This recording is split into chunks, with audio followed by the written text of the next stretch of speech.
So hey everyone, welcome back to my channel. This is me Anvi Sharma, and in this particular video I am gonna share about higher education. जैसा कि हम लोग जानते हैं हमारा जो education system रहता है उसमें उसको 3 कैटेगरीज में डिवाइड किया गया है। सबसे पहले हमारा आता है प्राइमरी एजुकेशन, दूसरा आता है हमारा सेकेंडरी एजुकेशन और तीसरा आता है हमारा हायर एजुकेशन। प्राइमरी एजुकेशन जिसमें बेसिकली 1 से लेके 8 तक की जो एजुकेशन है उसको प्रोवाइड कराया जाता है। इसके साथ ही जब आपकी सेकेंडरी एजुकेशन की बात की जाती है तो इसमें 9th से लेके 12th तक बेसिकली कवर किया जाता है। इसके बाद में हमारा तीसरा जो एक्सपेक्ट आता है वो आपका हायर एजुकेशन का रहता है।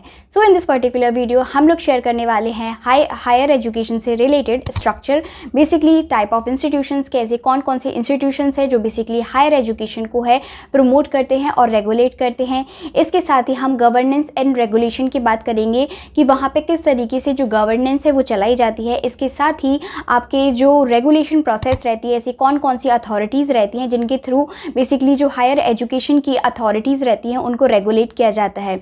इसके साथ ही हम इसमें एडमिशन प्रोसेस की भी बात करेंगे कि किस तरीके से आपका एडमिशन प्रोसेस है वो हायर एजुकेशन के लिए किया जाता है, क्या क्या आपकी एलिजिबिलिटी रहती है, क्या क्या आपका क्राइटेरिया रहता है। इसके साथ ही हम इसमें फंडिंग की बात करेंगे कि ऐसी कौन कौन सी अथॉरिटीज़ रहती हैं, ऐसे कौन कौन से इंस्टीट्यूशंस रहते हैं बेसिकली आपके स्टेट लेवल पे और आपके सेंट्रल लेवल पे, जिसके थ्रू जो इस तरीके की हायर एजुकेशन में फ़ंड प्रोवाइड कराती है, जिसकी वजह से हमारा जो हायर एजुकेशन का जो यूनिवर्सिटीज़ रहती हैं वो रन करती हैं। इसके साथ ही हम इसके कुछ चैलेंजेस की बात करेंगे जो इंडिया लेवल पे फेस करने पड़ते हैं रिगार्डिंग हायर एजुकेशन को, जिसमें आपका इनरोलमेंट रहता है, यानी कि बहुत कम लोग ऐसे रहते हैं जिसमें एडमिशन लेने की कोशिश करते हैं फॉर हायर एजुकेशन। और आज के टाइम पर अगर इसके इनरोलमेंट की बात की जाए तो 27% ही इसका इनरोलमेंट है जो आज के टाइम पर देखा जाता है। तो विदाउट एनी फर्दर डिले हम लोग मूव करते हैं अपनी वीडियो की तरफ। सबसे पहले हम इसके स्ट्रक्चर की बात करते हैं। फॉर द हायर एजुकेशन हमारे यहाँ पे 4 तरह का जो स्ट्रक्चर है वो प्रोवाइड कराया जाता है। सबसे पहले हम अंडर ग्रेजुएट की बात करते हैं, जिसमें बेसिकली आपके कुछ कोर्स कराए जाते हैं, जैसे BA हुआ, BSc हुआ, BCom हुआ, B नर्सिंग हुआ, BBA हुआ। तो इस तरीके के कोर्स हैं वो अंडर ग्रेजुएट लेवल पे किए जाते हैं। जो आप जब सेकेंडरी एजुकेशन को पास करते हो, यानी कि जब आप अपना 12th पास करते हो, तो बेसिकली इस तरीके का जो एजुकेशन है वो आपको प्रोवाइड कराया जाता है फॉर द ग्रेजुएशन लेवल। इसके बाद में हम स्ट्रक्चर लेवल पे सेकंड की जब बात करते हैं तो दैट इज़ पोस्ट ग्रेजुएशन, जिसमें सेम चीज़ यानी कि मास्टर्स ऑफ आर्ट, जिसमें MA, MSc, MTech और MBA मास्टर, ये सारी चीज़ें हैं जो कराई जाती हैं।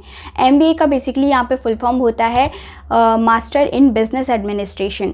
इसके साथ ही हम थर्ड लेवल पे जब बात करते हैं तो दैट कवर्स और आपका डॉक्टोरल प्रोग्राम, जिसमें बेसिकली आपको PhD कराई जाती है, जिसकी फुल फॉर्म होती है डॉक्टर्स ऑफ फिलोसफी, जिसमें आपको हर एक वो चीज़ बताई जाती है उस पर्टिकुलर सब्जेक्ट के बारे में जिसमें आप PhD करते हो। फॉर एग्जाम्पल आप अगर आर्ट साइड से PhD करना चाहते हो तो इसमें क्या होता है कि आपको एक प्रोसेस की फॉलो की जाती है। गवर्नमेंट लेवल पे आपका नेट का एग्ज़ाम होता है और प्राइवेट जो इंस्टीट्यूशंस रहते हैं उसमें आपको as a professor basically cover किया जाता है। इसके साथ ही हम फोर्थ एक्सपेक्ट की बात करते हैं, दैट इज़ डिप्लोमा और सर्टिफिकेट डिग्री होती है।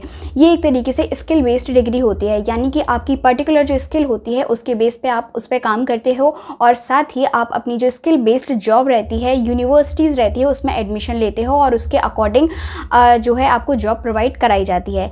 इसके साथ ही अब हम बात करते हैं दूसरी, जिसमें टाइप ऑफ इंस्टीट्यूशन की बात की जाती है, जिसमें आपका बहुत सारी ऐसी यूनिवर्सिटीज़ रहती हैं जहाँ पे ये वर्क करती हैं। सबसे पहले सेंट्रल यूनिवर्सिटी की बात की जाती है। फॉर एग्जांपल आपका दिल्ली यूनिवर्सिटी हो गया, जवाहरलाल नेहरू यूनिवर्सिटी हो गया। इसमें बेसिकली जो फंड प्रोवाइड कराया जाता है वो सेंट्रल गवर्नमेंट के थ्रू प्रोवाइड कराया जाता है। सेकेंडली जब हम बात करते हैं तो स्टेट यूनिवर्सिटीज़ की बात की जाती है। फॉर एग्ज़ाम्पल अगर मैं यूपी से बिलोंग करती हूँ और मैं डिस्ट्रिक्ट मेरी जो है वो झांसी है, तो यहाँ पे जो बुंदेलखंड यूनिवर्सिटी है दैट इज़ स्टेट यूनिवर्सिटी। तो हर एक स्टेट की अपनी एक अलग से स्पेसिफिक यूनिवर्सिटी होती हैं। अगर स्टेट यूनिवर्सिटीज़ की बात की जाए तो 500 प्लस आपकी जो स्टेट यूनिवर्सिटी हैं वो कवर की जाती हैं, एज वेल एज जो आपकी सेंट्रल यूनिवर्सिटीज़ हैं वो 59 के आसपास कवर की जाती हैं। इसके बाद हम डीम्ड यूनिवर्सिटीज़ की बात करते हैं, जिसमें बेसिकली UGC की प्रोसेस के थ्रू आपका एडमिशन कराया जाता है। UGC यहाँ पे एक यूनिवर्सिटी ग्रांट कमीशन होती है, एक ऐसी कमीशन होती है जहाँ पे बेसिकली एक सर्टिफिकेट मिलता है जो भी उस पर्टिकुलर यूनिवर्सिटी को रन कराना चाहते हैं, और जिसके बेस पे जिस सर्टिफिकेट सर्टिफिकेट के बेस पे वो आपकी यूनिवर्सिटी है वो रन करती है। इसके साथ ही हम प्राइवेट यूनिवर्सिटीज़ की बात करते हैं, जो बेसिकली आपके कमर्शियल जो बेनिफिट रहते हैं उनके लिए काम करती है, लेकिन जिसकी जो फीस रहती है वो इतनी ज़्यादा अफोर्डेबल नहीं होती है कि एक मिडिल क्लास जो इंडिविजुअल रहता है वो उसमें परफॉर्म कर सके। इसके बाद में कुछ ऑटोनॉमस यूनिवर्सिटीज़ भी रहती हैं। फॉर एग्जांपल आपका अशोक यूनिवर्सिटीज़ हो गया। तो ये इस तरह की कुछ ऑटोनॉमस यूनिवर्सिटीज़ जिनके जो एग्ज़ाम्स रहते हैं वो उनके थ्रू ही, उन यूनिवर्सिटीज़ के थ्रू ही कंडक्ट कराए जाते हैं। फिर सबसे जो मोस्ट इम्पॉर्टेंट आज के टाइम पे बहुत ही ज़्यादा प्रेस्टीजियस जो अपॉर्चुनिटी प्रोवाइड कराते हैं वो आपके institution for the national interest होते हैं, जिसमें बेसिकली आपके IIT, IIM और एम्स जैसे जो प्रोग्राम्स हैं वो किए जाते हैं। IIT जिसकी full form Indian institute of technology, IIM जिसकी full form Indian institute of management, और एम्स जिसकी full form all India institution for medical science होती है। इसके साथ ही अब हम यहाँ पे गवर्नेंस और रेगुलेशन की बात कर लेते हैं। तो ऐसी बहुत सारी अथॉरिटीज़ रहती हैं जिनके थ्रू बेसिकली इनका रेगुलेशन किया जाता है। सबसे पहले हम बात करते हैं UGC जिसकी फुल फॉर्म होती है यूनिवर्सिटी ग्रांट कमीशन। सेकेंडली हम बात करते हैं AICTE जिसकी फुल फॉर्म होती है all India council for technical education, यानी कि जब भी आप टेक्निकल एरिया में जब आप एजुकेशन को करना चाहते हो, फॉर एग्जांपल आप IIT में एडमिशन लेना चाहते हो, आप इंजीनियरिंग से रिलेटेड एडमिशन और उस पर वर्क करना चाहते हो, तो इसको रेगुलेट करने का काम होता है वो इस इंस्टीट्यूशन का होता है। थर्ड हम बात करते हैं BCI के, यानी कि बार काउंसिल ऑफ इंडिया, जिसमें बेसिकली एग्रीकल्चर से रिलेटेड जितनी भी यूनिवर्सिटीज़ रहती हैं उनको रेगुलेट किया जाता है।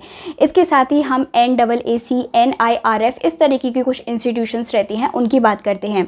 इसके साथ ही अब हम एडमिशन प्रोसेस की बात करते हैं। तो एडमिशन प्रोसेस बेसिकली यहाँ पे दो तरह के किए जाते हैं। एक जो होता है वो आपका होता है एंट्रेंस एग्जामिनेशन के बेस पे एडमिशन, दूसरा आपका जो होता है वो मेरिट के बेस पे एडमिशन होता है।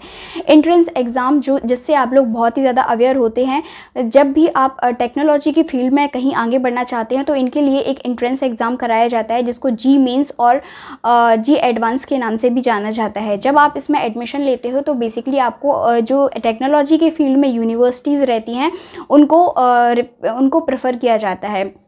इसके साथ ही जब हम मेडिकल लाइन की बात करते हैं तो नीट की बात करते हैं, जिसका जो फुल फॉर्म होता है वो नेशनल एलिजिबिलिटी एंट्रेंस टेस्ट होता है, जिसमें आप मेडिकल लाइन से रिलेटेड जितनी भी स्टडी करना चाहते हो तो बेसिकली आप इसको कवर कर सकते हैं। फिर इसके साथ ही आपकी CUET होता है, जिसका जो फुल फॉर्म होता है वो कॉमन यूनिवर्सिटी एंट्रेंस टेस्ट होता है, यानी कि किसी भी आफ्टर 12th अगर आप किसी भी कॉमन यूनिवर्सिटी में जो है पार्टिसिपेट करना चाहते हो, इनरोल करना चाहते हो, तो आपको CUET एक टेस्ट देना पड़ता है। और ये जो रीसेंट है इसको इंट्रोड्यूस किया गया है 2022 में।